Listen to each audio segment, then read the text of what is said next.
जय श्री राधे। पूज्य श्री सद्गुरुदेव भगवान के चरणों में प्रणाम। आज पूज्य श्री भाई जी कहते हैं, संत सबकी भलाई करें, केवल इतनी ही बात नहीं है। संतों में ऐसी शक्ति होती है कि उस शक्ति के संस्पर्श में जो भी आ गया उसका परम कल्याण हो जाता है, चाहे उसे मालूम हो या न हो। संत का मिलना ही बड़ा दुर्लभ है, पर वे यदि मिल गए तो काम बन गया। उनके वस्तु गुण से ही काम बन जाता है।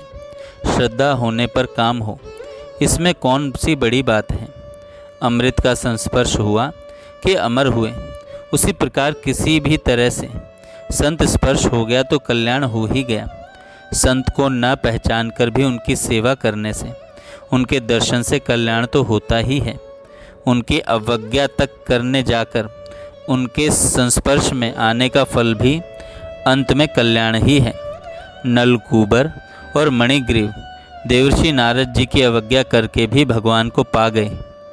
श्रीमद् भागवत में कहा गया है, एक और पार्थिव भोग, स्वर्ग और मोक्ष तथा दूसरी ओर संत के संग का एक क्षण, यह तुलना भी नहीं होती।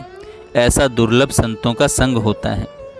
संत का दर्शन होने के लिए भगवान की कृपा अपेक्षित है और संत दर्शन होने पर ही भगवान की अनुभूति होती है। बिनु हरि कृपा मिल ही नहीं संता। भगवान की कृपा हुए बिना संत का दर्शन नहीं होता।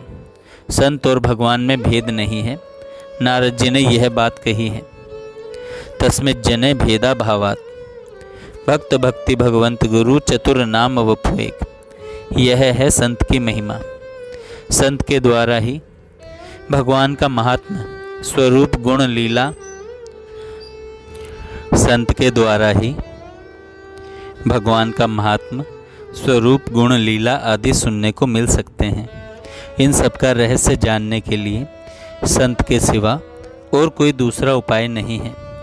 भगवान से प्रार्थना करनी चाहिए कि हमें संत मिलें, और संत मिलने पर उनसे प्रार्थना करें कि आपको जो प्रिय से प्रिय वस्तु है वही हमें भी प्राप्त हो, वही हमें भी प्राप्त हो। संतों का शाप भी परम कल्याण के लिए ही होता है। बस किसी प्रकार उनसे मिलना हो जाए तो फिर काम अपने आप हो जाएगा, क्योंकि उनका मिलना अमोघ है। संत की पूरी पूरी महिमा कोई कह नहीं सकता। संत का ध्यान भगवान करते हैं। भगवान श्री कृष्ण एक बार ध्यान में बैठे थे। धर्मराज ने पूछा, प्रभु आप उस समय क्या कर रहे थे? श्री कृष्ण ने कहा, ध्यान कर रहा था। धर्मराज ने पूछा, किसका ध्यान कर रहे थे?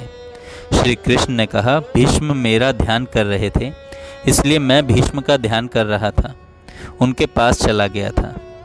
जिन संतों की महिमा स्वयं भगवान गाते हैं, उन संतों की महिमा कौन कह सकता है।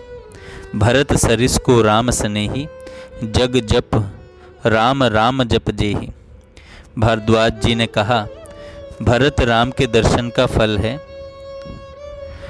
तुम्हारा दर्शन, तेहि फल कर फल दरस तुम्हारा।